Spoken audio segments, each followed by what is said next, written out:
Hello everyone, I'm pleased to announce my new tour for 2024. Beginning in early February and running through June, Tammy and I and an assortment of special guests are going to visit 51 cities in the US. You can find out more information about this on my website, jordanbpeterson.com, as well as accessing all relevant ticketing information. I'm going to use the tour to walk through some of the ideas I've been working on in my forthcoming book, out November 2024, We Who Wrestle with God. I'm looking forward to this. I'm thrilled to be able to do it again, and I'll be pleased to see all of you again soon. Bye-bye. This is where I'm most optimistic. It's what parents can do. We've known this for, since the beginning of time, how to raise good people, and we've done it. And the way to do it with these over-treated kids is to proceed by subtraction. Remove the psych meds they don't need, the diagnosis you don't believe in, the over-monitoring, over-coddling, over-accommodation. If you do that, you will raise good kids. And you don't have to be as afraid of the teacher in school who doesn't share your values. And you don't have to be as terrified of social media because your kid is ready.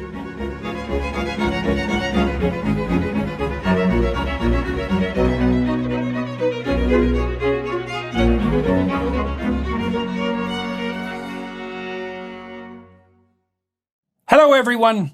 Today I'm talking to Abigail Shrier. I last talked to her about 2 years ago when I first reemerged on the podcast scene. She was the first person I talked to in this new series of podcasts, and she had just published her book, Irreversible Damage: The Transgender Craze Seducing Our Daughters. So I was quite apprehensive about talking to her because, that's a hot topic now, but it was like a verboten topic at that point. And I was barely on my feet. Anyways, we had a very good conversation, which I think eventually YouTube took down, if I remember correctly, because as you know, there's nothing that you can't talk about less than the transgender issue. Anyways, Abigail has a new book coming out, Bad Therapy: Why the Kids Aren't Growing Up, which is slated for release in early 2024, but which is available for purchase now. She moved from her concern with the transgender phenomena and the medical barbarism that accompanied its hypothetical treatment to an analysis, a much broader analysis of what has gone wrong with the therapeutic enterprise as such. And now that's something about which you can talk about for a very long time. And we do, in fact, talk about that for about an hour and a half on YouTube and then peripherally for another half an hour on the Daily Wire Plus side. So you can join us for that. Welcome aboard. So I think it's about 2 years since we talked. And if I remember correctly, you were the first guest I had on again after I more or less got back on my feet, and made me very nervous because you'd written this contentious book and I was sure that we'd get thrashed to death by YouTube, which we did. But what you've done is extremely useful, and it looks to me to some degree as if the tide might be turning. And so I don't know what you think about that. Maybe you could start by telling people about your second last book, and then we can talk about your new one, which is going to be releasing relatively soon. But let's walk through your first book and tell everybody what. Sure. Thank you so much for having me on again, Jordan. It's great to be here. And so my first book was about the sudden rise in transgender identification among teen girls. We were seeing this huge rise in it. Of course, it was very contentious subject matter, and I hypothesized it was part of a social contagion. Kids on the internet, on social media, and talking to each other, their friends, and therapists, actually, and deciding they were transgender and rushing to start hormones and surgeries. And one of the things I learned when I interviewed hundreds of parents, as I did, and at this point I've talked to over 1,000, is first of all, how much therapy kids were getting, two, how much parents were relying on therapists to not only help them with their kids, but to guide their parenting. And three, I learned just how much mischief therapists were making because they often made this sense of being transgender much, much worse. They reified it in these kids. So then I began to wonder what other kinds of mischief were therapists making with kids. I see. So you're trying to make yourself even more popular than you've already been made, eh? Yeah, well, 7 years ago, I started to think, well, longer than that, but I suppose I said it publicly 7 years ago. I started to think that the universities were doing more harm than good. And that's a hell of a thing to think after you've spent 25 years at top tier universities trying to provide people with a genuine education. And now I certainly believe the universities are doing more harm than good. And I mean, we saw a spectacular example of that in DC last week, which was, I thought when I watched that clip of the MIT, UPenn, and Harvard presidents, that it was the worst thing I'd seen on the news in my life. Just that glimpse that it gave everyone into this bottomless pit of victimizer, false moral narrative, and its unbelievably simple-minded and pernicious effects. Stunning. But, I have thought too, increasingly in recent years, that therapy does more harm now than it does good. And I think the reason for that is that, when I was at McGill in the 80s, and then through most of my career, the clinical psychologists I knew it was hard to become a clinical psychologist, and they were well trained. They were scientifically trained, and they were careful and methodical, especially the behaviorists, And the psychoanalysts, they were rare and generally extremely intelligent and more creative and open. And so I thought the therapeutic enterprise was pretty admirable, and I really enjoyed being a clinician. But the whole field got invaded by people who have nowhere near the intelligence or the wisdom to be doing what they're doing.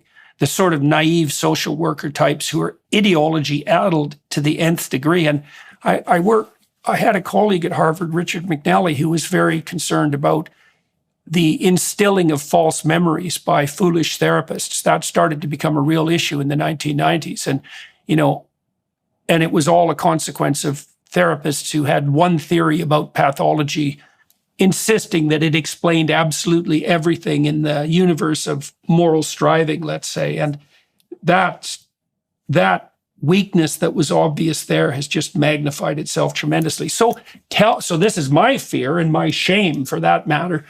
Tell me so you broadened out from your concern, the concern you started to develop in relationship to the trans phenomenon per se. So tell me more about what you saw there in terms of the therapists facilitating these identity disorders. Tell me why you became curious about that generalization, and then, most painfully of all, explain what you discovered.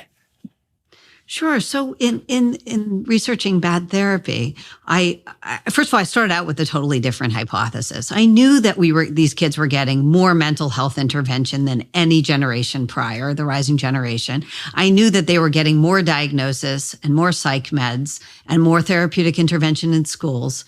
But I still didn't think therapy was necessarily the problem, because while 40% of them were getting therapy, it still wasn't a majority. And yet we'd seen their mental health fall apart. We knew that the rise in therapy and therapeutic intervention was somehow coinciding with worse mental health. That of course shouldn't be the case. Like with breast cancer, more access, more treatment, better treatment, and more access to it has seen, rates of death from breast cancer plummet. And that's what we would expect to see with mental health. And we're not seeing that.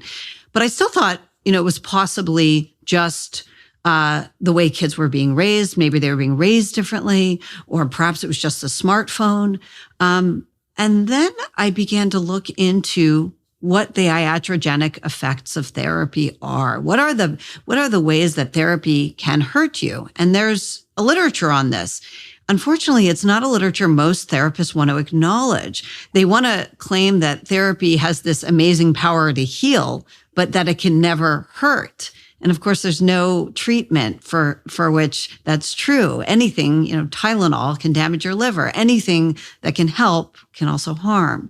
And so I began to look into, were these kids getting a lot more therapy? And not only were the harms we were seeing in this generation, the lack of agency, the listlessness, the family alienation, the anxiety, depression, all effects of, iatrogenic effects of therapy, harmful effects of bad therapy.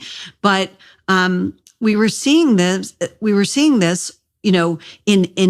was it was being applied not only from actual therapists, but all over the schools. And from parents. Parents were having therapists guide their parenting, and schools were having therapists do trauma-informed care with all the kids. So I started realizing that these kids were getting a lot more psychological intervention than I realized, and that it was bad.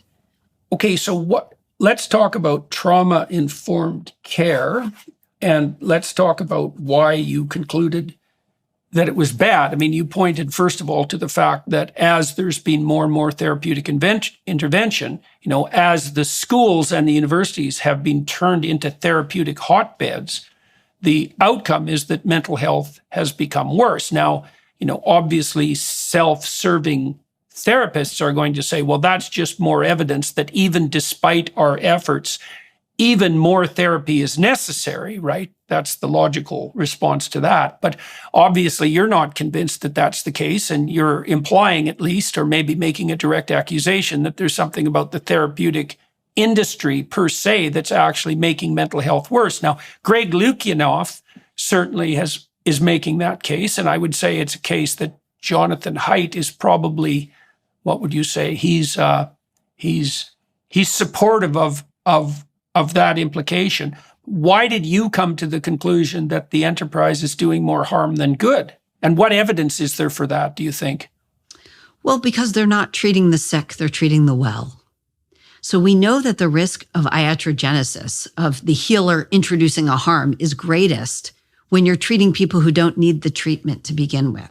Okay. So we know that if you're gushing blood, going to an ER is an important thing to do. It's necessary. It's life-saving.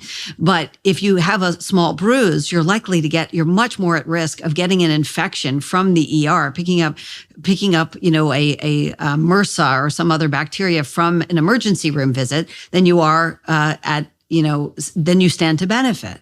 And the same is true with preventive care. We shifted from treating kids and treating adolescents with severe mental health problems to the idea that everyone should have therapy.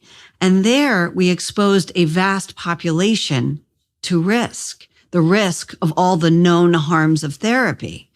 Now, I'm not someone who's against therapy. I'm not someone who denies that it can be important and very useful and even curative. But when you treat kids who actually don't have a severe problem, you're at much greater risk that the therapist will just introduce harms. And I saw it firsthand, certainly with the kids who convinced themselves that they were transgender. Very often with a therapist, the idea was reified. And we see that across the board, from everything from anxiety to depression, family alienation, the loss of a sense of agency. We're seeing in the rise of generation, they have an external locus of control in rates we've never seen before. They don't believe they can improve their own life, and they are highly treatment dependent. They think they have to call a therapist or an adult before they make any decision. These are young adults who feel that they can't make a decision in their lives. So we're seeing a lot of the harms that that therapy can cause. Those are the same ones that plague the rising generation. Right. Okay. So you're pointing to a couple of factors that play a causal role, let's say, in the pathologization of therapy recipients. The first would be false diagnosis. So, for example, with the kids who have so-called gender dysphoria, I mean, you can look at this technically, and it's quite a straightforward thing to do. So basically, when anyone is in a position where they might be seeking or are likely to be offered psychotherapy, the fundamental reason for that is generally an excess of negative emotion and a dearth of positive emotion. So what you essentially see, it's very rare for people to be brought to the attention of the therapeutic enterprise voluntarily or involuntarily unless they're anxious and depressed. So the first thing you assume if you're a therapist, if you have any sense, is that the anxiety and depression is the cardinal reality. And then there's a subset. Then you can become more precise after that. You might say, well, for this adolescent or adult, their proclivity toward excess negative emotion takes the place of bodily concern, for example. And that's more common among women. generally speaking. It's more common among young women. In fact, it might be almost universally prevalent among young women, especially at that puberty cusp. And then you assume that the misattribution of the depression and anxiety to the bodily transformations is to be the target of the most specific interventions, right? You don't jump to the conclusion that if the person's depressed and anxious and they show signs of body dysmorphia, then they're born in the wrong body and they need surgical intervention. There's so many things wrong with that line of logic that it's almost a miracle that it could ever be established, right? And one of the errors that's most egregious in that regard is that you don't recommend the most damaging potential and irreversible treatment when you could start with something much simpler. Like I interviewed Chloe Cole, right? She's a famous detransitioner. She's having a rough time on every university campus she goes to, and she's suing the psychopathic butchers who destroyed her physiologically and damaged her future. And she told me when I talked to her that no therapist had ever even explained to her two simple facts. Number one, that when women hit puberty, when girls hit puberty, their levels of negative emotion reliably rise.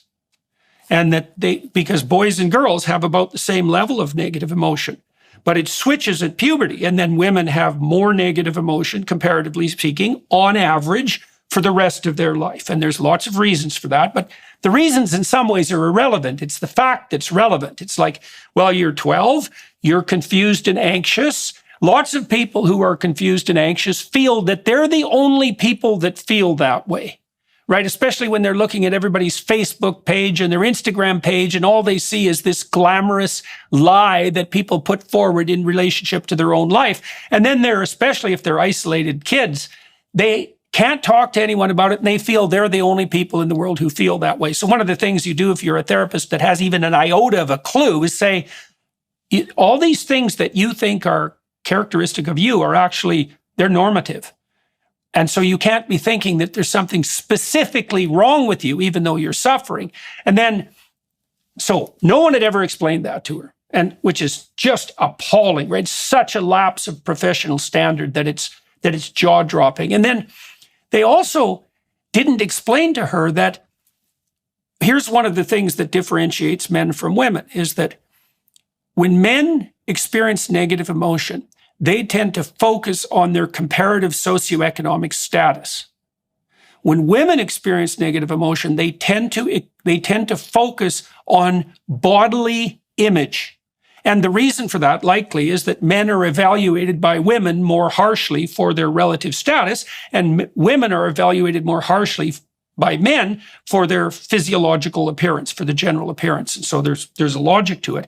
But no one explained to her that it was highly likely in the case of an adolescent girl who was undergoing puberty and early. And she also said, she told me that she recognized quite early, maybe around 11, that when she went through puberty, she was going to have a relatively boyish figure. And she had kind of envisioned herself as Khloe Kardashian, right? This super curvy Marilyn Monroe excess, well, it's almost like a parody in some ways, but you can imagine that standing forward as a kind of ideal. She thought she was going to be boyish, and there was a part of her that thought, well, if I'm going to be boyish, maybe I could just be a boy, which is a really kind of quasi-delusional 11-year-old thought that should be dispensed with by anyone credible in about 15 seconds. But that was enough to start her searching down the wrong rabbit hole. And then, she got herself put in the hands of these absolutely criminally incompetent therapists. And they didn't even offer her the first 2 bits of information that anyone with any sense would have presented to her. Instead, they shunted her down the bloody hormonal transformation road, and that's almost a certain pathway to, longer term, trouble for sure, and even surgical intervention. And so, God, it's it's just, you just can't believe that such things are happening, And so, and some of the important things that you mentioned, to me is that, or the salient things that you mentioned is, first of all, that's completely standard for therapists. What those therapists did to Chloe Cole is completely standard. Affirming, increasing their whatever they came in with, agreeing with them, the patient, and of course, altering their self-understanding with a diagnosis. And when I interview kids, I interviewed this one young woman, Nora, who's at a high school here in Los Angeles area. And she told me that most of her high school class not only is in therapy, but they all have this diagnosis they identify with, a mental health diagnosis. That is one of the classic negative effects of therapy, is that a patient will come to identify with their diagnosis. And we're seeing that across the board. Now, many people say, to me, isn't it just social media? Isn't this all just coming from social media? I think that's an important question. I certainly am someone who, warned about the harms of social media in my last book. I certainly think it's had a bad impact on youth mental health. But is it just social media? No, I don't think it is. The mental health deterioration we're seeing. And it's for a few reasons. In 2016, the CDC came out with a report that 1 in 6 kids between the ages of 2 and 8 had a mental health or behavioral diagnosis. 1 in 6 kids. That's in 2016. They didn't have social media. Not ages 2 to 8, they didn't. And they didn't have smartphones either. So we know since the 1950s, American youth and youth in the West, that mental health has been in precipitous decline. And I think social media is a part of that, but I don't think it totally answers it. And there are 2 questions I would put to anyone who would argue, the answer is just social media. The first is, why? Why has social media been so bad for youth mental health? A lot of people, they talk about comparing young people's their bodies and lives to each other. Certainly teenage girls do that a lot, but boys don't tend to. So that doesn't totally explain it. And the second is, why in the last 8 years have we done nothing about it? In fact, we've given devices and social media to younger and younger kids. So I think both of those answers are intimately connected to what the mental health experts have done. We're experiencing a lot of global instability as we plunge into primary season. The economy is unstable and political tensions are high. There's no telling what the next few months will bring. How are you protecting your family in the midst of all this chaos? The fact is, there is one asset that has withstood famine, wars, and political and economic upheaval dating back to biblical times, and that's gold. And don't think it's too late to diversify an old IRA or 401k into gold. Birch Gold Group can help you do just that. With Birch Gold, you can create a well thought out and balanced investment strategy. They'll help you convert an existing IRA or 401k into an IRA in gold without paying a penny out of pocket. Diversify into gold today. Just text Jordan to 989898 for a free info kit. With an A+ rating with the Better Business Bureau, countless 5-star reviews, and thousands of happy customers, I encourage you to check out Birch Gold today. Text Jordan to 989898. Claim your free info kit and protect your savings with gold. That's Jordan to 989898. So you talked about it as being standard practice, to affirm. Well, there's something else we should point out here too that's part of the absolute toxicity of the present environment, is that it's not only standard practice. If you don't do it as a therapist, your college, your governing board will come after you, especially if someone complains. So if you're a therapist and you dare say, especially you can imagine a situation where you're dealing with an adolescent and the parents have somewhat different views of the problem, and you say to the family, as you should say, don't rush into any long-term decisions. This girl who thinks she's a boy or vice versa, the former is more common.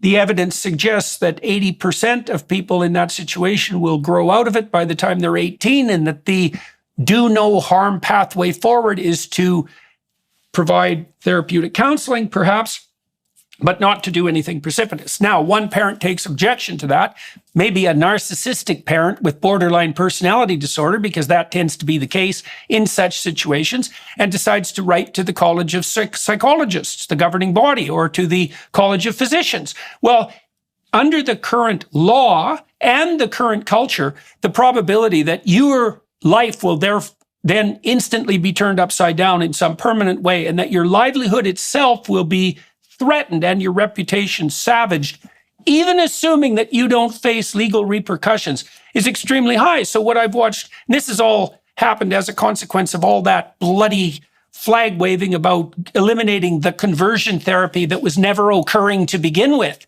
right? It's all these consequences of these addle-pated, ideologically enforced laws. And so in Canada, I've been faced with the spectacle of my colleagues knowing full well that everything that's happening on the transgender front is a complete bloody murderous lie, being absolutely unwilling to say anything in public, because if they do, their livelihoods will be instantly threatened by their governing boards. So it's not just standard practice, it's you do it or else.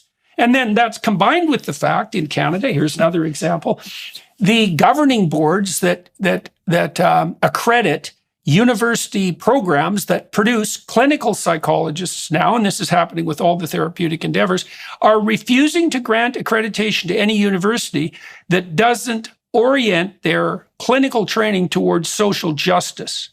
And so let's unpack that. So now you train therapists that the world is made up of victims and victimizers, and you insist that they adopt that guise. And now you go out as a therapist, and some poor girl comes to talk to you when she's 13 and confused, and you pay a tremendous amount of attention to her when she puts herself in the victim position. You covertly reinforce that, partly because you have to legally and partly because you've been addled by your training. And one of the things you know if you're a behavior therapist is that whatever is rewarded will make itself manifest. And so these poor kids that you're talking about who take their mental health diagnosis as their identity, they do that because they accrue the benefits of differential attention for doing so. It's unbelievably toxic. And it's such an indictment of our entire education system, too. You imagine that what we're offering young people as a vision of the future is so unbearably toxic and counterproductive that they will choose to be diagnosed with a mental health disorder in preference to normality. Yeah, I mean, that's right, obviously. But there's another problem, which is why are parents handing over their kids to therapists at the first indication of any problem? In fact, no matter how minor deviation from a benchmark, they go to diagnose and medicate. And the problem is, not only do we not know what goes on in that room, not only does the profession make no effort to track harmful effects of their interventions, unlike doctors who are mandated, to report side effects of their drugs. Not only is that going on, but we're seeing kids have these harms and there's no feedback mechanism. Anxiety is worse. Therapists don't track whether their treatments have made anxiety worse or depression worse for a kid. And we know therapy can do that. And we certainly know the therapeutic interventions, the focus on feelings constantly ruminating on sad moments in your life, the way they're asked to in school. All of that is very bad for mental health. And constantly questioning everything you're going to do before you do it. All of these are the opposite of what we would want young people to do. And that's what therapeutic schooling efforts have done, parenting efforts have done, and actual therapists have done. And I'll say, the last thing is that, parents' unwillingness to assert their own authority in their homes has been a disaster because it let therapists in the door to be that authority. And unfortunately, unlike parents, therapists are incentivized to keep the least sick coming back for the longest period of time. Mm-hmm. Well, I'm going to defend parents for a moment because, sure. I'd like to shed light on why they do that. I mean, the narcissistic, compassionate types, so they're the ones that tilt towards borderline personality disorder, let's say. So we know maybe that about half the mothers of daughters who have rapid onset gender dysphoria and who move forward with therapy and treatment, up to half of them are diagnosable with something like borderline personality disorder. That's a big problem. So one of the characteristics of people with borderline personality disorder is that they will manipulate other people in any way that you could possibly imagine to gain attention for themselves. And if that means sacrificing their children to their pretensions of compassion, that's no problem at all. Now, if you're in a relationship with someone like that, the probability that you're going to be able to withstand that pressure, especially when the system itself has its guns aimed on you. And if you do stand up and say, I don't think my child should be heading in that direction, that you're going to be pilloried as uncaring and as a victimizer. And then it's even worse because the bloody therapists, and this is where I'm most appalled about my colleagues who've accepted this claim emanating from the worst of the psychopaths that, would you rather have a live trans child or a dead child? Now, I tell you, man, there's not a parent, an ordinary parent, like a non-psychologically trained parent on the planet, who, when faced with that accusation by a physician or a psychologist, isn't going to fold. Say, oh my God, this is worse than I thought. There's some risk that my child will commit suicide. And if I don't get on board with this in every possible way and something terrible happens, it's going to be laid at my feet. And then if the accusations of being uncaring and victimizing are going along with that, well, it's just... And then the other thing, too, that's happening, Abigail, is that parents just can't believe these things are happening in their schools. Like I'm seeing this in Canada. I know Canadians are so asleep that it's kind of miracle. And I've tried to think that through. It's like, okay, how can people be so bloody blind? And then I think, okay, you can stay blind and assume that it's still 1990. So roughly speaking, the political parties do what they say they'll do and they're trustworthy. The legacy media isn't lying all the time. The educational institutions aren't completely corrupt. The judiciary is still intact. The legal system hasn't twisted itself into knots. Or you can dismiss all that as some sort of right-wing conspiratorial thinking and continue along your merry path. And if the price you pay for that is that the psychopathic teachers get their claws in your child, by the time you figure that out, it's going to be a bit too late. And I'm really seeing this especially in Canada. It's like people, even if you bring these things to their attention, they think, and I can understand this, they think there's no way things can be that bad. You have to be imagining it. And now and then I've stepped back and thought, well, Jesus, I did get harassed by my university and my governing board, which is still going on. And so maybe I've got more paranoid than I should be.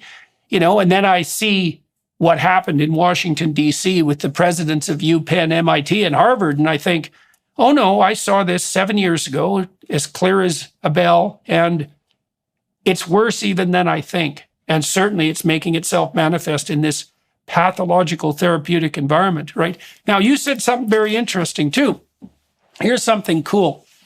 So if you do statistical analysis, you can group the statements that people make about themselves into categories. And so one category is negative emotion. And so if you're high in the trait of negative emotion, be associated with depression and anxiety, you feel more shame and more guilt, more anxiety and more depression. Self-referential statements of all kinds load with neuroticism. Okay, this is an unbelievably important discovery. They load so completely that the personality test used for assessing neuroticism, the most common one, the NEO-PIR, has self-consciousness as a subset of neuroticism. So that means there's no difference between being self-conscious and being depressed and anxious. They're not linked. They're the same thing. So now you go to therapy, and the half-wit therapist does nothing but make you self-conscious. Right. Well, why does so? And the implication is, and your teachers in school do the same thing. Yeah, your teachers guide you in social emotional learning. They do emotions check-ins. They are constantly asking you, "How are you feeling?" It is the best way to induce depression and anxiety in kids. And that's what they're doing nonstop. And unfortunately, parents are not only handing over their kids to these people, but they're doing it themselves. They're constantly checking in. They're letting therapists guide their parenting instead of taking the reins back and doing what we know works better with kids. Number one is parental authority, which of course doesn't mean being cold. It doesn't mean being cruel. It just means that the parents make the rules for the house, not some therapist. Well, we could. So this also speaks to the issue of paucity of identity, and I've been trying to take this apart because I'm so embarrassed about the clinical enterprise now. And I thought, our whole notion of mental health is actually, it's corrupt. And the reason for that is that we think mental health is mental. It's inside, it's subjective, right? And if you're healthy, it's because you're self-actualizing, right? And if you're unhappy, it's because the self isn't properly organized as an interior structure. But the problem with that is it's actually not true. And you can tell that's not true because you can't be happy in a miserable marriage. And the reason you can't be happy in a miserable marriage is because you're you, but you're also your married self. And then you're your married self plus your friendships and your business relationships and your ties to the broader community. And what psychological well-being is, it's not even the right term. What human well-being is proper situation in a hierarchy that includes the social environment.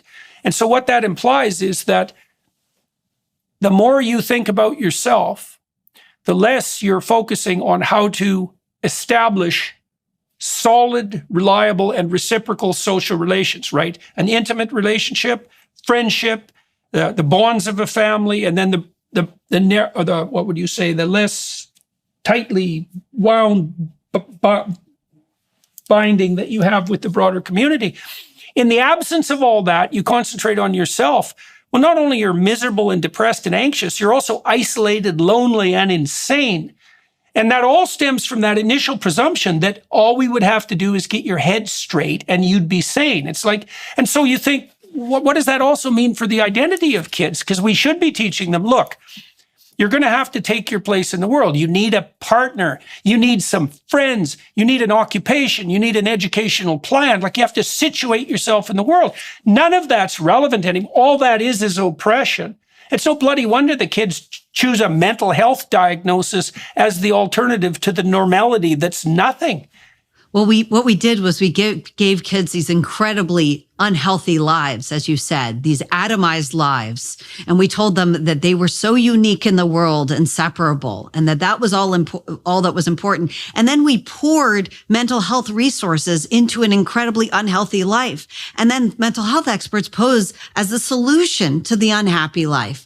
Meanwhile, they've been participating the entire time in the idea that kids are weak, in the idea that they can't get through a car ride without an iPad, that they need to be told constantly that they are loved and that they are amazing at everything. They have guided everything in the wrong direction. They have provided nothing that we know to be good for making kids feel, actually achieve happiness. One of them is not focusing on your happiness and not making happiness your goal. Another thing is doing things for others in the world, feeling part of a social fabric. All those things that you said are so important. None of those help have a role for a mental health expert, which is why the mental health experts took us in the wrong direction. Yeah. Experts. Yeah. Well, I watched the bloody social psychologists and the educational psychologists put forward psychological principles that were so appallingly misguided for decades. It was just painful to watch. So one of them, that emerged out of social psychology, which is a discipline with plenty of sins on its conscience.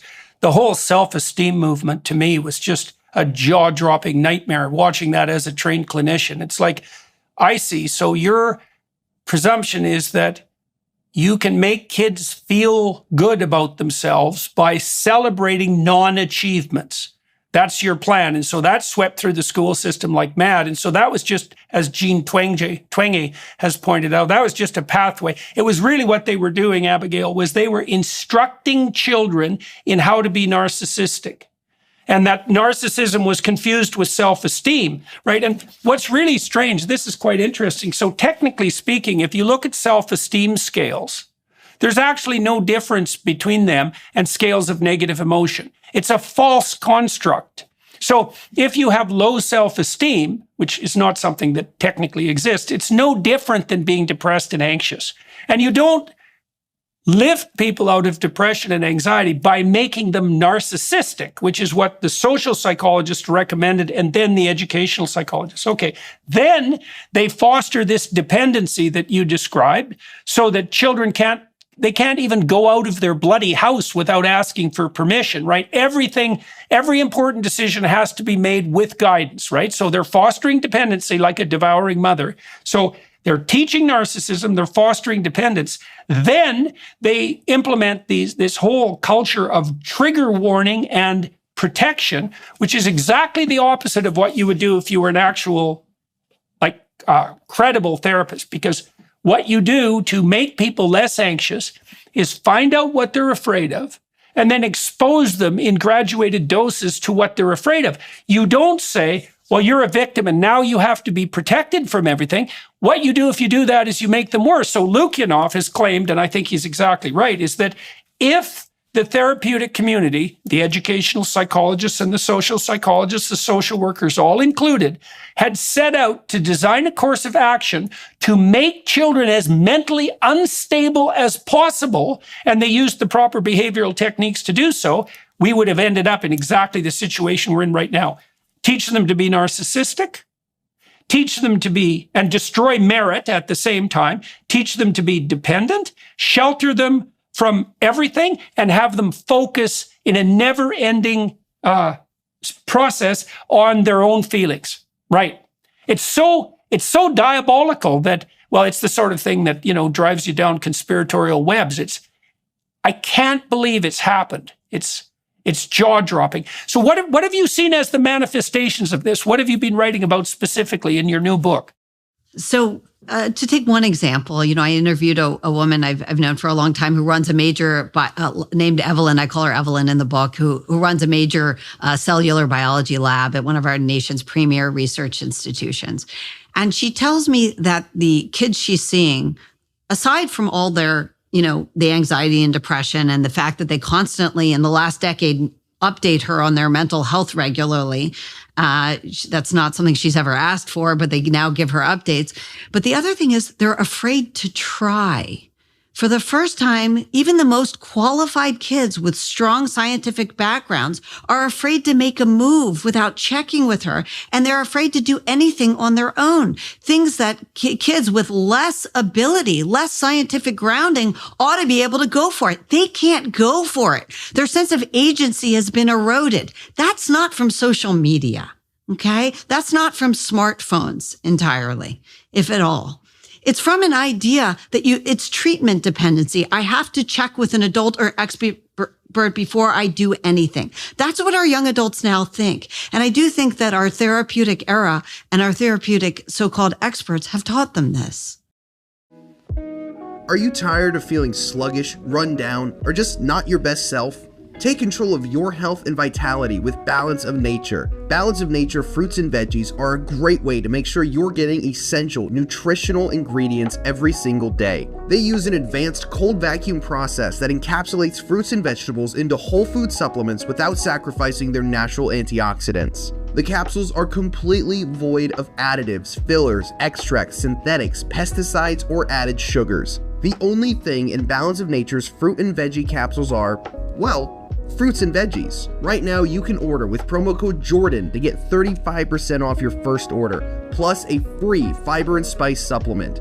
There's never been an easier way to make sure you're getting your daily dose of fruits and vegetables. Experience Balance of Nature for yourself today. Go to balanceofnature.com and use promo code Jordan for 35% off your first order as a preferred customer. Plus, get a free bottle of fiber and spice. That's balanceofnature.com, promo code Jordan for 35% off your first preferred order, plus a free bottle of fiber and spice. Okay. Well, there's something else. So we could add to the litany of ways to teach your children to be neurotic the following. Okay, so let's deem all competition inappropriate. Okay, so any competitive enterprise is inappropriate. Okay, so why would we do that? Well, there is a thrill in victory, but there's a catastrophe in defeat, right? And there's negative emotion associated with defeat. And then you might say as well that the positive emotion associated with victory is morally untenable because it comes at someone else's expense. So that's an extension of the victim-victimizer narrative. Okay, so now you eradicate competition. All right, so in favor, hypothetically, of cooperation, whatever. You get rid of competitive games, for example, or you dissuade them. So now what's the consequence of that? Well, we might say, well, why do you encourage children to play competitive games? And you might say, well, they can develop the skills, it's fun, and they have the possibility of winning. But here's a better theory. It teaches them to lose, right? It teaches them that you do lose. It teaches them that you can lose. It teaches them that you can lose gracefully without a catastrophe, and then you can get up on your feet and you congratulate the winners and you can go on playing. Okay, so now imagine all of that's been taken away from you, right? Right up to the time you're 18. You've never failed in your bloody life. And so now you're terrified of it because you think that at the bottom of the failure pit is nothing but utter insanity. Well, now that's true for you because you're a complete novice at failing. How the hell are you going to take a risk, right? So part of what, you see this when you go see your kids in a sporting event. What you hope is that your child has enough sense to be a gracious loser. And the reason, here's a proposition for you. There's no difference between being a gracious loser and being resilient. They're the same thing. So we forego competition in the name of the protection of the feelings of the losers. And what we do is we demolish everybody's resilience, along with these other 4 catastrophic failures that we listed. And why did we become afraid? Why did we become afraid of competition? Why did we become suddenly fearful that our child would ever lose? Why did we, the moment they ever did, exhibited any behavior outside of the norm, maybe thought they had a different gender identity, why did we rush them to an expert? Why, if they'd never reached any metric, do we rush them to an expert? Because we were afraid of trauma. Trauma was at the heart of a lot of this. We became terrified of this bugaboo, trauma. Now, it isn't the case that any of these things produce trauma or damage to our kids. The best psychological research, of course, shows that. It's the opposite. Resilience is the norm whenever there's a potentially traumatic event for a child. But parents became so terrified of trauma that they stopped trusting their instincts. They stopped trusting what they knew was right, what they knew in their bones was best for kids, and instead became overly dependent on people who were very much incentivized to want to treat sick kids and to claim that the least sick were actually quite sick and continue to treat them. And that's what we're seeing. All right, so let me offer you a terrible hypothesis, okay? Sure. Because we might as well in for a penny, in for a pound. So behind this, I can't help but see the specter of the devouring mother. So I'm going to lay out a hypothesis for you, and it's a terrible hypothesis, and I hope it isn't true. But you tell me what you think about this. Okay, so now we're in a landscape where half of women who are 30 are childless, and half of them will never have a child, and 90% of them will regret it. Okay, so that's 20% of women. That's going to be their fate. And according to Jonathan Haidt and his new research, that fate is much more likely among more liberal women.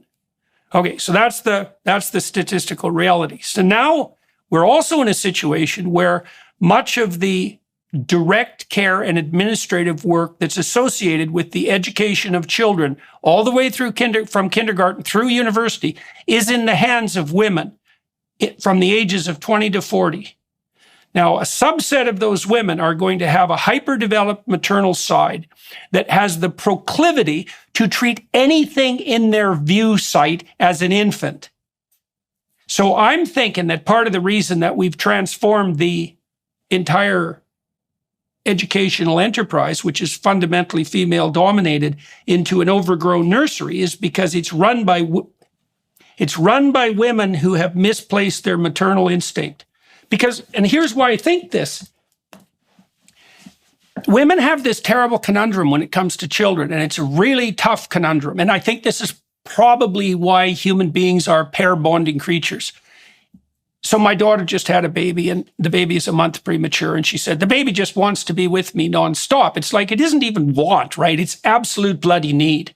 And the right attitude for a woman for the first year of a child's life starts to switch around 9 months. So let's say 9 months. The first 9 months is every single need that child has is to be regarded as 100% accurate, unquestionable, and to be immediately responded to. And so that instinct has to be extraordinarily powerful, because infants who don't have someone around who are operating on that basis, they're either going to die or they're not going to thrive. And I mean, the human infants are unbelievably fragile. It doesn't take that much to disrupt that early bond, and that can have catastrophic consequences. Okay, so that means that women, first of all, have that proclivity. It's at hand, right? And then it also means that they have to undergo this very difficult process when the child starts to mature. The psychoanalysts called it the necessary failure of the good mother, is that you have to step the hell back, right? You got to stop doing everything for your helpless infant, even though that was the most spectacular manifestation of your love. And you have to let the child bump up against the world and get hurt. And that is a damn difficult thing to negotiate. And to some degree, that's when fathers step in, because they'll encourage, they have a higher threshold for child distress, let's say, especially in that transition from infancy to toddlerhood. Now, you got to ask yourself, we've had this radical demographic transformation that's unfolded over the last 40 years. And so most women, half of women now at 30 are still childless. What the hell's happening to that maternal proclivity? And I would say, well, it's overpouring into the educational establishments. And you see that with the therapeutic industry as well. And so, because when I look at the universities, I think, oh, I see. Everyone's an infant. So it's like there's infants, infant caregivers, and predators. That's the simple world of that's the most simple, basic, feminine, physiological world. And I think our institutions have been transformed into, what would you say, never-ending nurseries. And That's right. Freud, one of the things about Freud that people have forgotten, like Freud pointed to the pathological narcissism of dependency-inducing mothers as the biggest developmental impediment to human beings. That's the Oedipal situation. And that's an unbelievably accurate observation. We are very dependent human beings, and we need our mothers, but the fact that maternal provision is so absolutely necessary also means it can go spectacularly wrong. And something's like you're looking for a solution, right? Because you said, well, it can't just be social media. It's not just social media. It can't just be the education system. Like, is it not possible that this is reflective of a more fundamental transformation in the way that men and women are operating in society? There's no question, but we did come to see our kids as weak. We came to see them as infants. The problem is we had traditions of child rearing. We had a sense of knock it off, shake it off, you'll be fine. Not for a kid who broke an arm, but for minor injuries. We used to tell our kids that. We remember that from our own childhoods. But we stopped trusting ourselves and relied on experts. And they taught us that our kids were weak, that they could never recover. And I'll give you an example. I got actually an email from a woman who loved my last book. And she was a child psychologist from a very well-trained, a very good school. She's in her 60s. And she really wanted to be of help with my new book, Bad Therapy. So, okay, she's a parenting coach and a child psychologist. And she told me with my last book, I was doing the Lord's work. That's what she called it. I said, okay, I would love to talk to you. So I called her and I said, I'm going to ask you some questions about why we're seeing so much pain in the rising generation. Can we speak on the record? And she said, oh, no, absolutely not. My adult daughter, if she finds out I talk to you, she'll cut me off. Right. Now, this is a woman who's a parenting coach. The number of people she should be advising on parenting is 0. Because she has raised a daughter to adulthood who, if she disagreed with her mother about who her mother talks to, what journalist she talks to, would cut her off. You see, we stopped being devoted to making our kids strong and making them decent. That used to be the goal of parenting.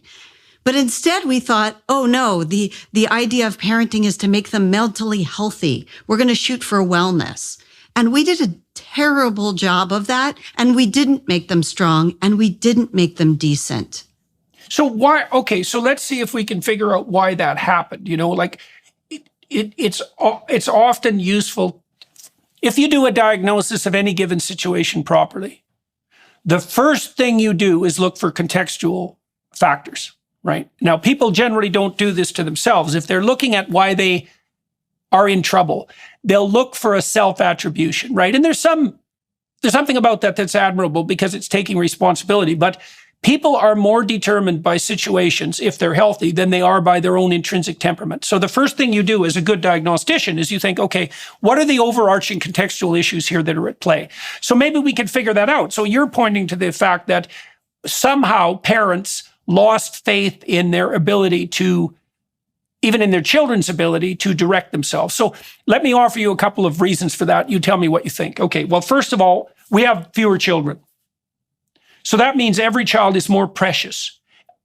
If for no other reason than parents aren't outnumbered. Like when you have 6 kids, you can't focus obsessively on all of them. You just don't have the time.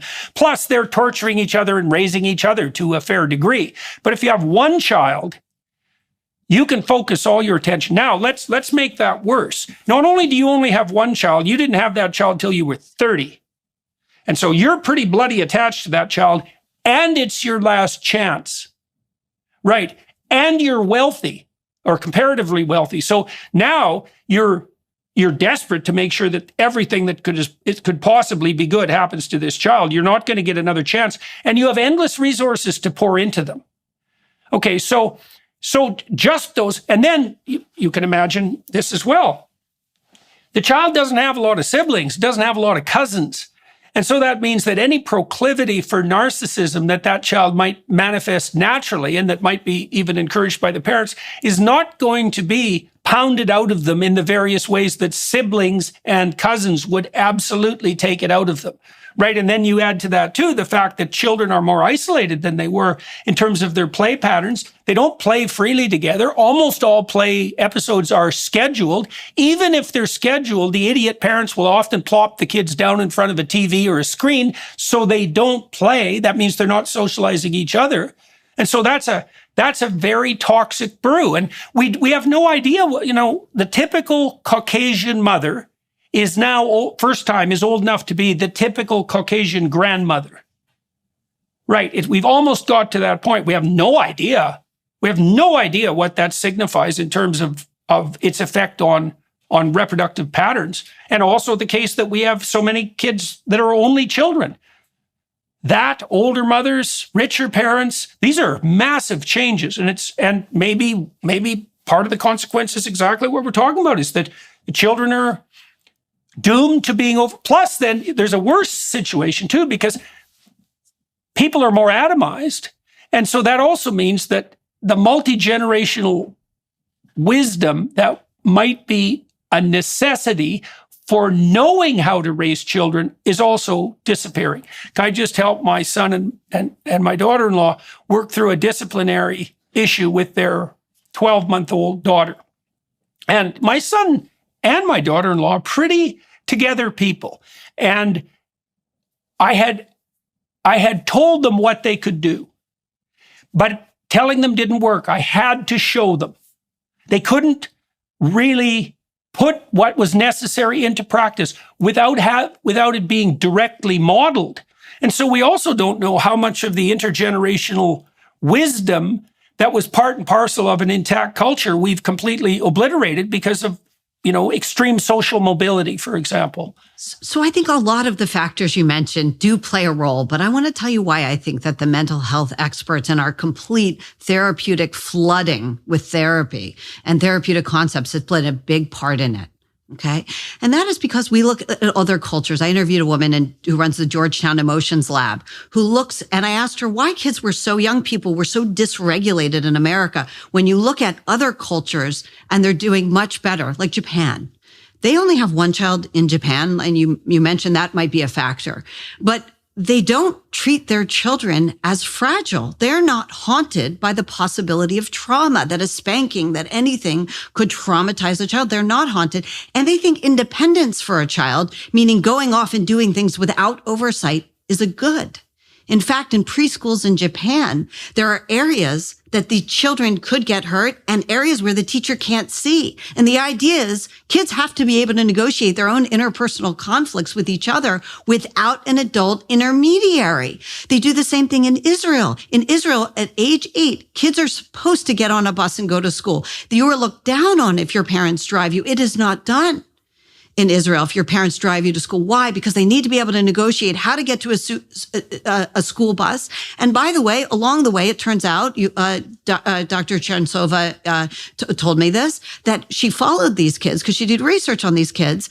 And along the way, they were going into a bakery and buying themselves something. They were talking to neighbors. They were learning to handle themselves.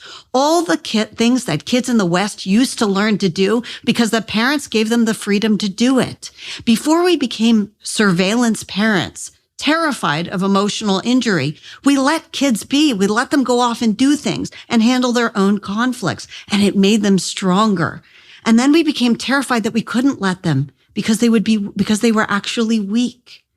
And this idea that anything could traumatize your child, anything could leave a lasting psychological imprint that they could never get rid of. This came right from the mental health industry. This came right from the idea that the body keeps the score. It holds on to your trauma forever. You can never let it go. It's not true, according to many, many experts I interviewed. But unfortunately, it's led to all kinds of terror that any childhood trauma causes adult psychopathology, and also false that adult psychopathology is necessarily caused by childhood trauma. Neither is true, nor is it true that being permanently damaged by a traumatic incident is the norm. Resilience is the norm. So all these bad ideas, I believe, really came through the vector of the mental health experts. Mm-hmm, mm-hmm. Well, so we might as well offer some definition. So people experience negative emotion when an unexpected obstacle arises in their path.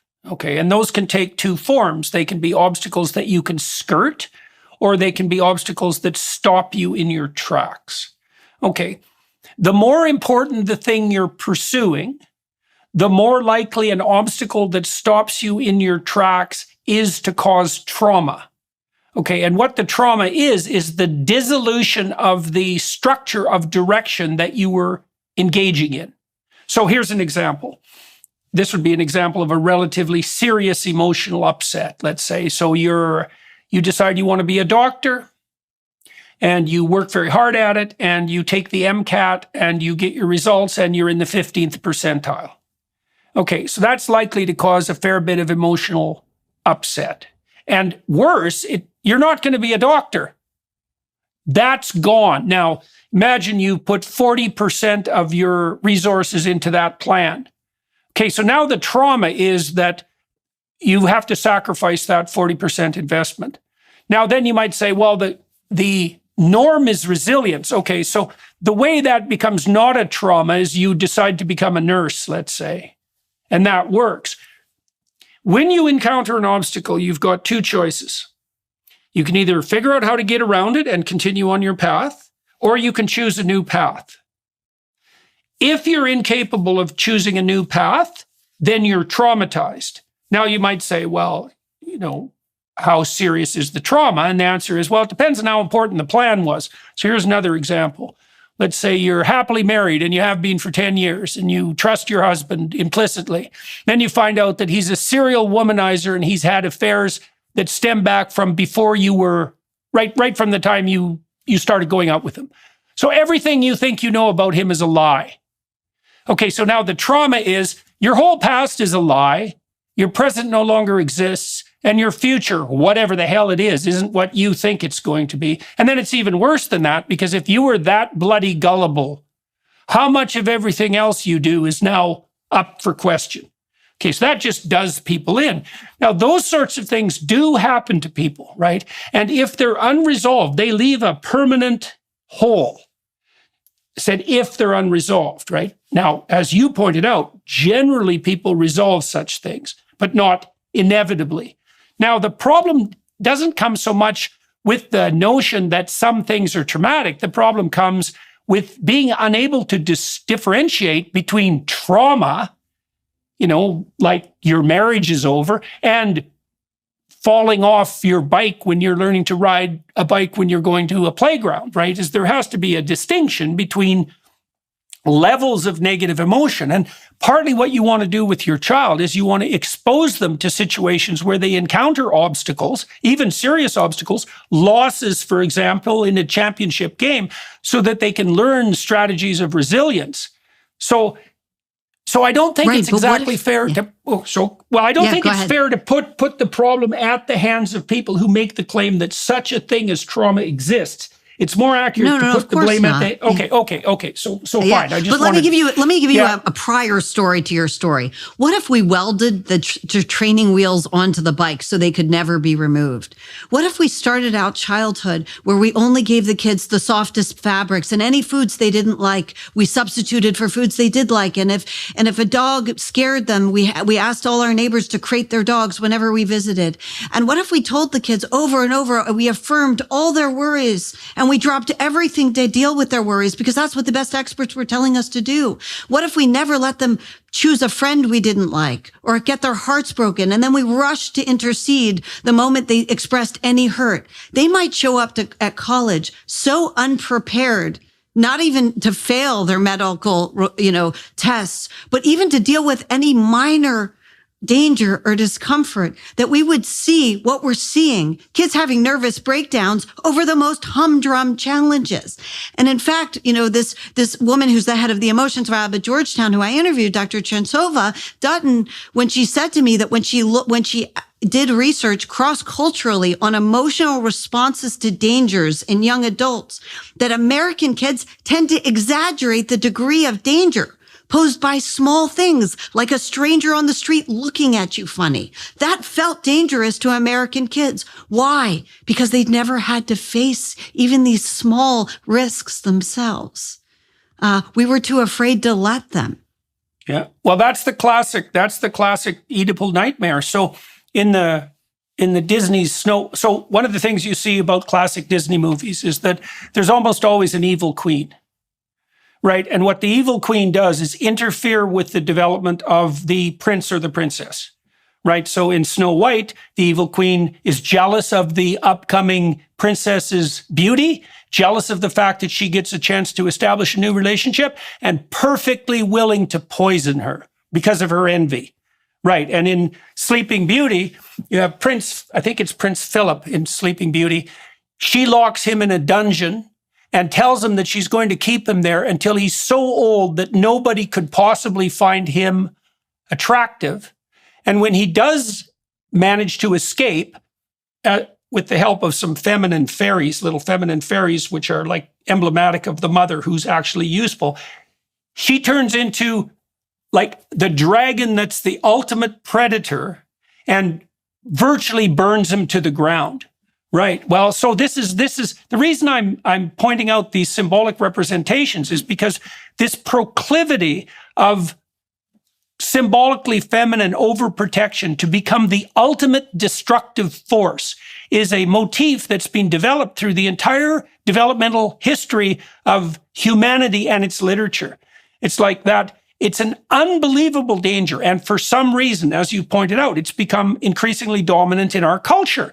And it's not something about which people can have very straightforward conversations, But I think the story that you described is exactly right. Now, one of the things we do know, too, is that the mothers who are overbearing in that manner are also those who are more likely to show the kinds of, they call it cluster B psychopathology. So it's this weird intermingling of hyper-compassion, but it's hyper-compassion turned for narcissistic purposes. So look, the mother that you just described, here's what she can do. She can tell all her neighbors and her family how much of a martyr she is for spending every bloody second of her whole life doing nothing but caring for her poor infant. So now she's super mother. And the payoff for her is, well, of course she can't pursue her own career. Of course she can't take on any responsibilities because she's so busy pouring out every excess resource she has into this child. And so she's perfectly motivated to make her child as miserable and wretched as possible because that opens up the space for her overweening maternal compassion to dominate completely so that she can parade her virtue to her friends and her neighbors. Right. And so the child that's fun. is going, yeah. And the child will end up overtreated. They will end up diagnosed. They will end up on psychotropic drugs so that they never feel life at full force. They never feel they can do things on their own. And, you started by talking about Chloe Cole. And when I was researching about, the rapid rise in transgender identification, one of the things the therapist never told her is that gender dysphoria, like a lot of psychological issues that someone can have or problems someone can have, they actually resolve by growing up. Puberty often cures a lot of gender dysphoria. So too, this is the subtitle of the book, Why the Kids Aren't Growing Up. Growing up, believe it or adulthood, growing into adulthood is actually the cure for a lot of the troubles teenagers are beset with. And if we gave kids the resources to grow up, if we weren't afraid for them to be 2 steps away from us or for us not to surveil them constantly, and we let them grow up, a lot of these problems would resolve on their own. We're just not letting them. Well, the clinical literature shows that clearly, is that it's 80% of gender dysphoria conditions resolve on their own by the age of 18. Well, it's also partly, and I think this is tangled into the ideology. Like, if we regard our culture as such as nothing but oppressive, then taking your place in that culture does nothing but oppress you and make you an oppressor. Right. So that pretty much takes everything that adulthood could offer off the table. Right. And I certainly see this also in what schools do to young men. Like, schools teach young men that their ambition is nothing but the manifestation of oppressive patriarchal power. And so you basically take all of the benefits, the moral benefits of becoming an adult off the table. You don't say to a young man, it's like, well, when you're a child, you have the possibilities of the world at hand, and you're relatively free from care and privation, but the price you pay for that is you have no independence. And the beauty of being an adult is you're free to have your adventure. You're free to have your adventure. You can sink or you can swim, and there's a real cost to that, but the payoff is you can have your life, and you can do great things, and you can serve other people, and you can take your place as a husband and as an honored member of the community, and you can do useful things in the world. And that's so worthwhile that giving up the pleasures of childhood is the obvious thing to do. There isn't a school in the country, I think, maybe that's a bit of an exaggeration, where that's ever made explicit to young people. That's right. Maybe Hillsdale College and right. maybe Hillsdale College, and that's about it. Yeah. Right. Yeah. But also not a home in the country. And that's part of the problem. So in other words, when parents felt comfortable being authorities in their own home with their own kids, there was something for kids to aspire to. But through this gentle parenting, the therapist-led parenting that we're seeing, where the role of the parent is really to be an empath, to feel a child's pain and to adjust and accommodate it, there's nothing for a child to graduate to. It doesn't look so great to be a child's slave. And that's what parents have become. So there is no reason to adolesce out of childhood. And we're not offering them a reason. There's no graduation. Well, you can also understand why that's a vicious spiral, right? Because you can also understand why young people would be more loath to have children under those circumstances. When I was counseling young women, my essential, what would you call it, ideological position, I don't think it's ideological, my essential position was, it's good for you to have your career when you have your child, because then what you're doing is modeling for your child the fact that adults have useful things to do. And since your child is going to have to be an adult, that's a good thing to model. Now, it's going to be tricky for you to figure out how to get the balance right, because you have to attend to your children a lot, especially when they're young, and you're going to want to, but that doesn't mean you should torture yourself with guilt, because as an adult, you have a life. Your children have to see that, so they want to become adults, right? And so now if your destiny as an adult is slave of 2-year-old, well, who the hell? There's nothing more demoralizing than being a slave to a 2-year-old, partly because they're little tyrants most of the time, and you can't give in to the immediacy of their demands. That's no way to live. And it's stunningly demoralizing for the 2-year-old, because there's nothing more hopeless. And I've seen this in children. There is nothing more existentially hopeless than a 3-year-old who's in control. It's like, where the hell does he have to go? He's already hit the pinnacle of the social world as far as he's concerned. Whatever he wants goes. God, brutal. And it's terrifying. It's actually terrifying to them to have that much power. And fear is another thing we're seeing in this generation. They are a terribly fearful generation. They also don't want to have kids. This is the first generation where a majority doesn't want to have kids. Well, we didn't make it look very good. And I think that is part of the problem. We didn't give them something to hold up and say, one day I want to be like that. I can do it. They really doubt they can do things in the world, that they are ready to raise children. That's so sad. You know, I just talked to my son-in-law, because my daughter just had a baby, and I said to him, look, here's something you have to understand. You need to know this, that this baby that's just been born, this person wants nothing more than to have the best possible relationship with you that it's possible to have with anyone. That's what they're offering you, is that if you're a father and you have a clue and you have a new child, you are being offered the opportunity to establish the best relationship with anyone you've ever had in your life. And the person that you could establish that relationship with wants nothing more than that. So that's a hell of an offer. So then you can just imagine how bloody far we've walked off any sort of reasonable pathway, so that young people now look at that with dread, right? It's because that notion has become like, you know, I had a great career, because I started my academic career teaching at Harvard, and that was a pretty damn good deal. And that place was really hopping in the 1990s, and the students were great. I loved my job. And I really enjoyed the consulting I worked and my clinical practice. I had a very fulfilling career. And I would certainly say that that was all well and good, but there was nothing better than being with my kids and my wife. Nothing better.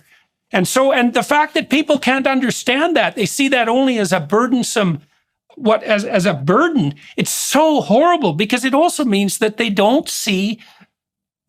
certainly don't see the best of what life has to offer. And I also feel really sorry for young women. It's so perverse, you know, because most of the notion that women shouldn't be locked at home, let's say, barefoot and pregnant with their little kids, a tremendous amount of that comes from the left. And it's so weird to me, because the leftist ideologues insist that women need to be freed to do what? To enter the corporate world. And I think, okay, well, I thought you guys were left-wing.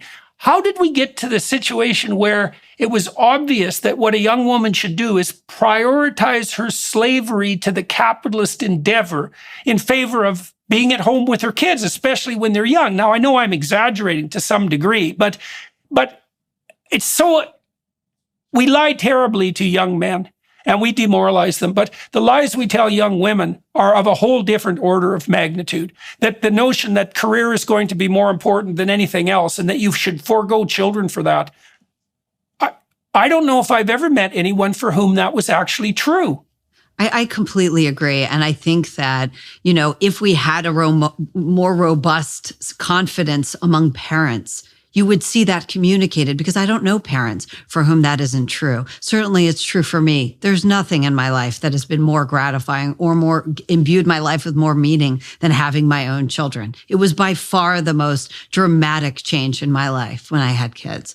And We've forgotten what a profound opportunity and sense of meaning and responsibility it is because we let the experts analyze it. And we actually started taking on we started describing our kids. When I interviewed parents, I would hear them talk about their kids according to their diagnoses. Well, this is my ADHD kid, I would hear them say. You hear that now. Well, my kid's spectrumy, That's not how parents ever talked about their children. Why? Because they were our kids. And it didn't matter what the experts, what categories they had, what rubrics they fell under. They were our children. And somewhere along the line, we forgot that. And we started looking at our own children through the lens that these experts gave us. And it's wrong. And it's damaging to our relationship with them. How old were you, if you don't mind me asking? How old were you when you had your first child? 31. Okay. Actually, So now you said, you just said that there wasn't anything in your life that had happened to you that was.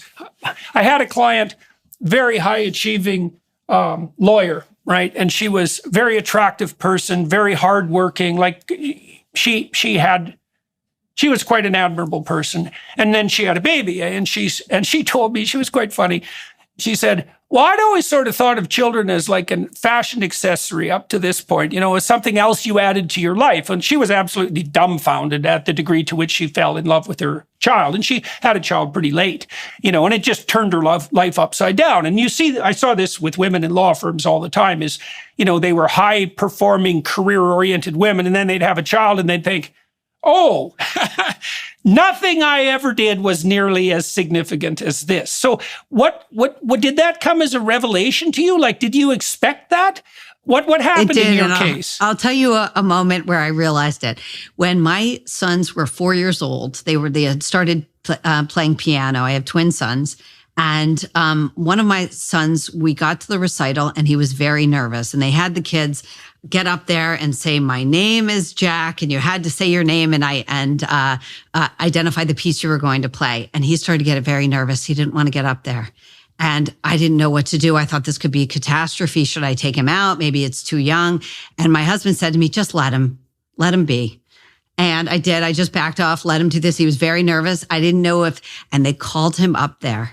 And he announced to the crowd as loud as could be, my name is Jack and I'm going to play, and announced his piece. And I can tell you it was the proudest I've ever been in my life. There's nothing I've ever done that brought me more pride than that moment. And I got the first glimpse in that moment that maybe my son would be able to handle himself in a world with people. Well, that was so cool, because that means that's so cool, because there was a conjunction there that was a true moral conjunction, right? So first of all, your husband said the right thing. So he played out his role right. Second of all, you listened and you backed the hell off. Third, your son stepped forward, right? And so those things all came together beautifully. And that meant that you could see that he was on his way. Right. And there isn't anything, and that's such a integral element of deep human motivation. It's part of mentoring. One of the things I loved about being a university professor was the opportunity to do that with young people who weren't my own children. It's like, because what you want to do is you want to find someone who's got some wherewithal and provide them with the opportunity to manifest what's next in them, right? And I really don't believe that there is anything that's more satisfying than participating in that. And it makes sense, right? Because it is part of fostering the maturation process and helping other people aim up. But it's so cool that that's not only an instinct that can manifest itself within a family, but that can generalize to your relationship with other people. And in not being able to be a part of that, the great men that I've known, great women as well, but I guess I've probably seen it more in men, and maybe it's somewhat more surprising in a way. Most of the great men I knew who had established remarkable careers, remarkable in every way, one of the things they took prime pleasure in, maybe at the top of the hierarchy, was finding young people who had ability and fostering their development. I have my brother-in-law, Jim Keller, great engineer.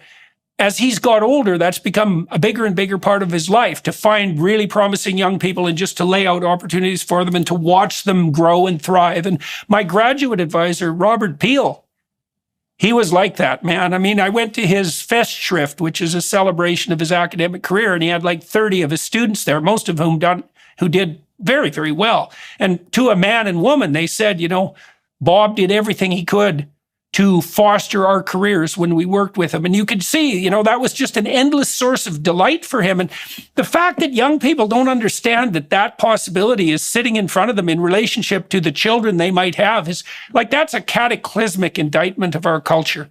It's so awful. Well, they haven't been raised to be load-bearing walls. See, when we used to raise kids to be load-bearing walls, they said, I can handle it. And now we've raised a generation that doesn't think it can, that has been taught by so many experts to second guess itself, to check in, to have an adult oversee everything they do. They don't believe they can. And let me just say, I'm not someone who's against therapy. I talk about therapy I've had in my book, but I will say something. It's very different when you're an adult in therapy, because you have the ability to push back on a therapist. You can say to a therapist, listen, I think we're blaming my mom a little too much.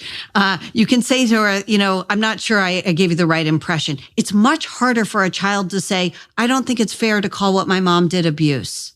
It's much harder for a child to do that. So there's much more potential for it to be undermining of the child's sense of agency and efficacy and power in the world. Yeah. Well, okay, so something you just said there, we haven't taught our children to be load-bearing walls. And so a bunch of ideas ran through my head when you said that. And one was, that's a matter of lack of faith, right? Because you have to offer the proposition that you can bear a load before you're willing to hoist it onto your shoulders, right? I mean, we're in a culture where people assume that you need evidence at every step of the adventure. And that's actually... fundamentally, that's false, because when you encounter something new, you have no evidence that you can manage it.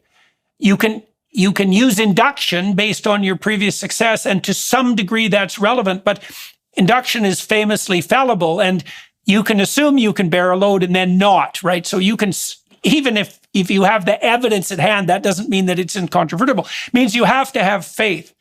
And you implied that you have to have the faith that you're load bearing.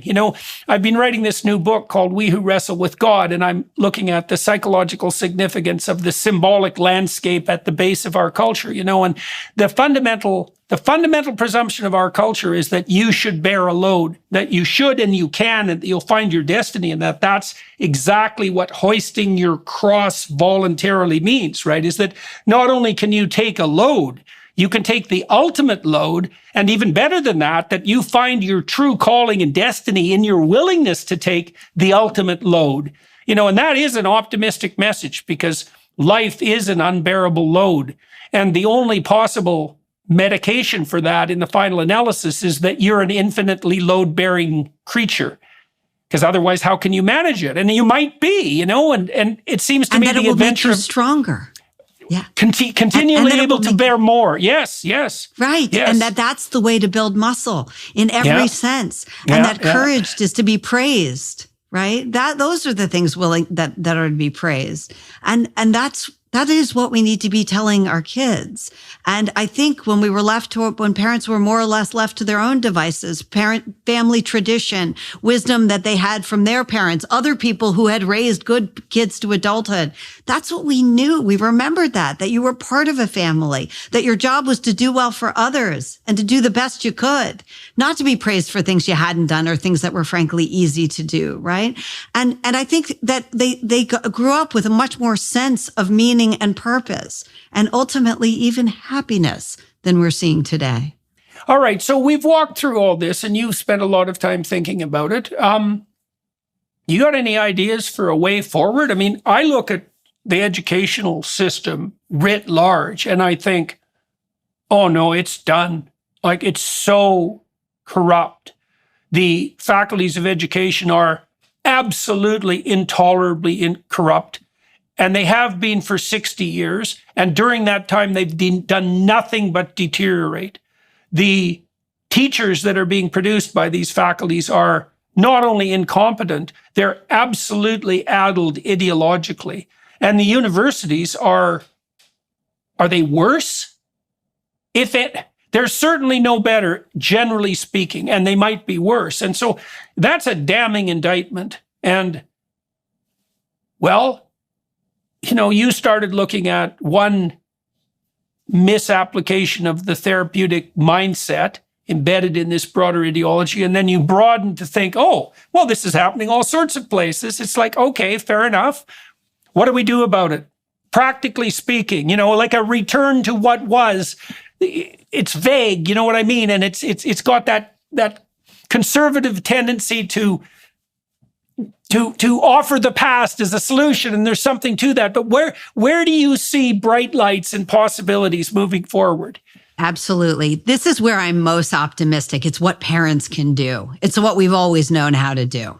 Okay. We've known this for, since the beginning of time, how to raise good people, and we've done it. And the way to do it in with these overtreated kids is to proceed by subtraction. Remove the psych meds they don't need, the diagnosis you don't believe in, the over-monitoring, over-coddling, over-accommodation, over-avoidance of everything unpleasant, and give them more responsibility. Be the authority in your home. Transmit your values and stop allowing intermediaries to come between you and your children. If you do that, you will raise good kids. And you don't have to be as afraid of the teacher in school who doesn't share your values, because your kid is armed. And you don't have to be as terrified of social media, because your kid is ready by the time you finally allow it. And that's what I think we need to focus on. Okay, so you might say, well, why should a parent have any faith in their own ability given the confrontation they have with expertise? And I would say, look, parents, here's something you got to understand, is that if you love someone, you are going to be as powerfully oriented as you can, and so are all your instincts in the right direction. Like if I have a child I genuinely love, I want the best for them. That's what love means. And that means that even if I'm not particularly educated, or maybe even not particularly perspicacious, I am likely, because of my motivation, to see the right pathways forward. And because I care for that child, that's going to make itself manifest to me. The problem with the bloody experts is that they don't love your children. And they can't. We have a limit to the degree to which we can shower true maternal or paternal love on other people. I suppose if you became a saint-like expert at it. They don't love your children. Right. And they don't believe in them. Yeah. And they don't believe in them. They see them as weak. They see them as damaged. They see them as somewhere on a spectrum of dysfunction. They don't know what they can do, but parents do, because they're with their kids, and they know what people can handle because it's what they could handle as kids. If you could survive a car trip without an iPad, your kid can. If you could survive a heartbreak without a therapist, your child can too. She can survive the death of a pet without working it through with a therapist. All those things that we've known that you can get through and emerge stronger on the other side. And there's all kinds of people around, including very many of our own parents, who raised good people, people who were productive citizens other people could rely on. Ask them for advice, but not the experts whose own, recommendations, what the fruits of that are anyone's guess. Well, we're seeing what the fruits of it is, and it's not good. It's not good. Yeah. So how has writing these last two books transformed the way that you live your life? It's funny. They really have, especially this one. This one was much more close to home because it's 3 kids I'm raising. I didn't have a kid with a transgender identity or anything like that, but I do have 3 kids who are in this rising generation. And it changed me in a lot of ways. I talked to a lot of parents, a lot of psychologists, a lot of psychiatrists who are very good, very respected academic psychologists, including you. And one of the things I started doing was when my 9-year-old asked if she could walk home from the bus stop alone, I started letting her, even though I hated it. I still hate it, but I let her. And one of the things I learned from parents is if you curtail kids' independence too much, at some point they stop asking. They get used to the cage. They know that it's no triumph to walk home alone at 13, but it is at 9. And I started giving my kids more chores because it was only none of my hectoring helped make them more responsible. But when I sent them with a backpack and a credit card to the store for me, and they had to come back with the right items, and if they didn't, I sent them back, they started paying attention to getting it right. And no amount of yelling at them had helped them pay attention to those details before, but this did. And they got to be able to talk to people on their own, other adults, and navigate things like the grocery store on their own. And that was better for them than any number of lessons I had given them.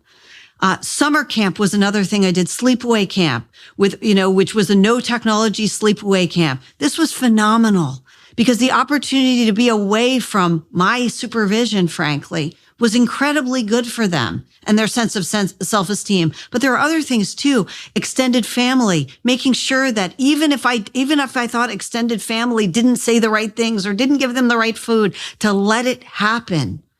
Because you know what? I don't know what situations my kids will fall into. None of us knows, but we do know that these web of connections that they have are very important in a stable and healthy and happy life. And even if I don't love all the influencing comments or all the comments made to them or all the jokes, even if I don't deem them all, the most appropriate at that stage for my kids, that there's something bigger at stake there, that my kids feel connected to a larger family and a larger community and set of stable connections.